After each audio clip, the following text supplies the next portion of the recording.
Jo, už jdu. Jo.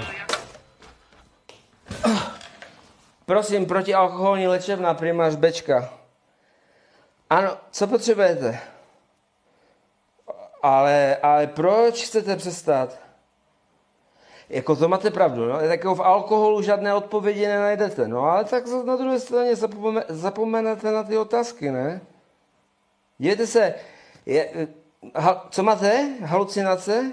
Co jste viděl? Psa s deštníkem, jo? Tak ale zase, jestli pršelo, tak v pohodě, ne? Dívejte se, sedněte do auta, nebo to možná ne. Prostě vzali vám, to chápu. Dívejte se, kolik jste měl? 3 promile, jo? To nic není. Víte, co já musím vychlastat, abych měl v žile 3 promile? 3 dny nic. No, tak samozřejmě, že tu jezdí autobus. No, ne. Od nás už je antabus.